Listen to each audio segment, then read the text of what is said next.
Jangan lupa subscribe, like, komen, dan share YouTube TVRI Bengkulu. Dan nyalakan lonceng. Ya pemirsa, kembali lagi tentunya di Dokter Kito bersama Kita Sehat. Masih membahas terkait pentingnya PHBS pada skabies. Baik dokter, mungkin boleh dijelaskan nih beberapa contoh ya. Gambaran dari hasil skabies ini ya dok ya. Baik dokter. Dikit lagi deh kayaknya ya. Oke, boleh slide ya. Jadi tadi adalah gambar-gambar ya, bentuk dari manifestasi. Nah ini ya bentuk manifestasi. Mungkin sama ya, kurang lebih sama kayak yang gambar sebelumnya. Jadi dia khas nih di sela jari dan kadang juga bintik-bintik yang berisi air dianya ya, atau di perut, di pinggang dan di tempat-tempat lain ya. Ini khas. Tapi kemungkinan enggak skabies tapi dianya itu bentukannya seperti ini, apakah bisa dok? Bisa juga. Makanya memang harus perlu anamnesis yang kuat yang pertama ya. Tapi kalau memang dianya cuman sendiri sakit seperti ini, keluarga lain nggak ada, dia bukan orang yang anak asrama, bukan anak pondok atau bukan bekas narapidana yang dari lapas seperti itu ya, kita curiganya jangan skabies seperti itu ya. Atau memang dia memiliki riwayat alergi atau penyakit kulit yang lain. Ini udah ya gejala skabies tadi. Nah kalau diagnosa tadi udah, yang penting dari 4 tadi, yang pertama dianya itu gatal malam hari, yang kedua dia memang dari yang berkelompok, yang ketiga udah ada pemeriksaan penunjang ya. 2 dari keempat itu kalau udah dapat berarti udah tegak, itu adalah skabies, sudah cukup seperti itu ya. Kalau cara pengobatannya tentunya harus ke dokter atau ke tenaga kesehatan, bisa di vaskes, puskesmas atau klinik ya, atau bidan, kayaknya udah ada juga di bidan ya untuk pengobatannya. Terus harus menggunakan penggunaan krim untuk membunuh tungaunya. Ini juga harus resep dokter ya. Jadi tadi yang seperti disampaikan, salap untuk skabies ini dia memiliki beda dengan salap-salap penyakit kulit lainnya. Dari cara pakainya, tentunya kandungannya ya, jadi tidak bisa sembarang-sembarangan.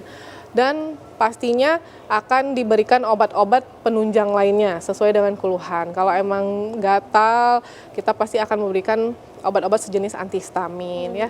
Kalau emang sudah ada infeksi sekunder, bisa ya, misalnya sudah ada nanah, atau sudah ada kropeng-kropeng atau luka-luka sebagainya, pasti kita akan memberikan misalnya entah perlu antibiotik atau obat-obatan yang lain ya. Dan yang paling penting yang keempat ini, jadi sudah kita punya satu pasien skabies, kita harus menelusuri orang-orang terdekatnya, orang-orang yang memang punya tempat yang sama atau kontak erat yang jangka waktunya yang lama dengan dia. Jadi periksakan semua orang yang kontak atau dekat dengan pasien itu. Ini yang sangat penting supaya tidak berulang, nggak pingpong ya. Ini yang pengobatannya ya, ini adalah kandungan-kandungan dari krim-krim dari skabies itu sendiri. Nah, apa yang terjadi bila tidak diobati ya? Kalau kita kan tadi bahasnya ini adalah sebenarnya sepele. Sepele, dia tungau, terus gejala awalnya itu gatal malam hari dan belum ada infeksi sekundernya, belum ada infeksi tambahannya. Jadi kalau memang kita cepat tahu ini skabies, cepat ditata laksana, tungaunya akan cepat mati sejujurnya ya. Dia aja sebenarnya kalau dengan suhu 50 derajat dia bisa mati, ditambah dengan krim dia bisa mati. Tapi kalau dibiarkan, nah ini tadi dia jadi bisa merembet-rembet ke penyakit kulit yang lebih parah lainnya ya, bukan nakut-nakutin. Dia bisa menjadi seperti ini, bisa jadi kayak malah jadi melepuh-melepuh kayak alergi obat seperti itu. Dan yang paling khas biasanya dia bisa membentuk infeksi sekunder, malah jadi besar, bernanah-bernanah seperti itu ya. Yang tentunya akan pengobatannya akan lebih rumit, lebih lama dan biasanya akan menimbulkan estetik yang lebih jelek seperti itu ya. Nah, mungkin itu ya, nanti kalau untuk pencegahan dan lain-lainnya akan disampaikan oleh Kak Agung. Baik dokter, silakan kembali duduk deh dokter. Ini juga menarik bahwa dokter bilang kan memang skabies ini sangat berkaitan dengan pola hidup bersih dan sehat nih. Kalau pola makan yang sehat apakah juga ikut dalam rangkaian juga nih dokter? Kalau dibilang masuk pasti iya ya, karena kan makan yang sehat itu masuk sebenarnya dari perilaku hidup bersih dan sehat. Hanya saja dia tidak berhubungan erat sih dengan penyakit skabies ini.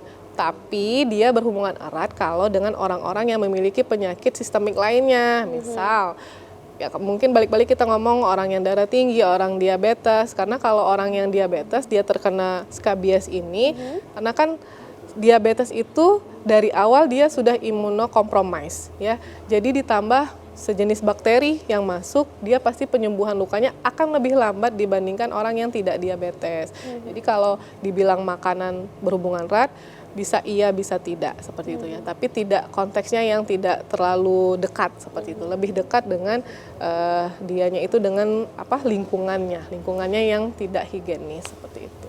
Baik, jadi memang sangat penting sekali ya dok ya untuk menjaga pola hidup bersih dan sehat. Nah Kak Agung nih sebagai Vaskes tingkat pertama yang selalu bertemu dengan masyarakat ya. Apakah memang masyarakat terkhususnya di Bengkulu ini sudah aware nih akan skabies ini sendiri? Atau mungkin kayaknya wah nanti bakal sembuh sendiri nih? Atau memang mereka sudah ada aware-nya untuk langsung datang ke Vaskes tingkat pertama Kak? Oke, baik. Kalau untuk masyarakat kita sendiri, kalau sudah aware apa belum, tentunya kita kebetulan kita berdua juga dari sama Dokter Elsa juga dari Vaskes tingkat pertama dari Puskesmas selalu memberikan edukasi. Akan tetapi belum sepenuhnya memang masyarakat kita aware. Masih banyak yang menganggap ini hal sepele, bakal yang udah disebut Mbak Afifa tadi bahwasanya ini ya udah cuma penyakit kulit biasa, paling dijemur atau memang jaga makannya tetap sehat, misalnya ini sembuh sendiri. Padahal kan belum tentu, apalagi dijelaskan oleh Dokter Elsa tadi bahwasannya tidak hanya dengan dijemur saja itu sudah sembuh gitu. Akan tetapi untuk yang lebih aware-nya sih belum sepenuhnya sih. Masih banyak masyarakat yang memang belum sadar. Tapi balik lagi emang tugasnya kita nakes bahwasannya tidak akan pernah bahwasannya bosan, akan selalu memberikan edukasi ke masyarakat bahwasannya penting untuk mencegah penyakit skabies ini. Apalagi yang udah dijelaskan Dokter Elsa tadi ya, kalau nggak segera ditangani bisa ke komplikasi seperti yang gambar terakhir tadi ya, sangat mengerikan karena udah tingkat lebih keparahannya lebih memprihatinkan gitu. Benar sekali. Tapi nih, kalau memang masih banyak sekali masyarakat yang kurang aware akan skabies ini sendiri, ketika mereka mendapatkan penyakit kulit ini yaitu skabies ini, apakah ada juga nih masyarakat yang sembuh sendiri nih, Kak?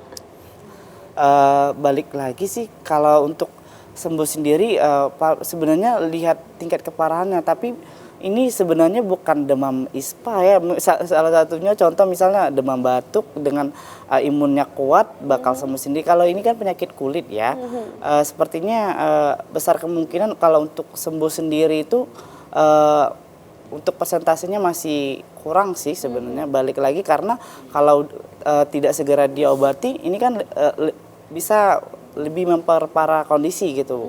Makanya masyarakat sepertinya kalau memang udah menyebar nih misalnya di sela-sela tangan, mereka udah seminggu nggak sembuh nih, nggak ada perubahan, mereka sadar kok.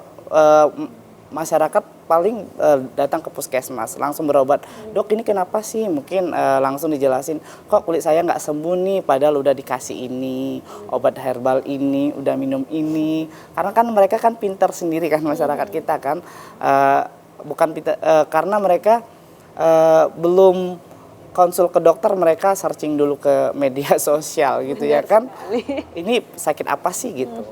Jadi bisa dikatakan ketika sudah terjadi ya dok ya, bukan dari awal mereka aware, tapi ketika sudah terjadi baru mereka tanyakan ke Vaskes tingkat pertama. Jadi belajar dari pengalaman kayaknya. Ya. Baik dokter, silakan Kak Agung. Oke, bisa melanjutkan. Tapi sebelumnya kayaknya kita bakal jeda dulu, nanti kita akan kembali lagi tentunya setelah jeda. Berikut ini tetap di Dokter Kita.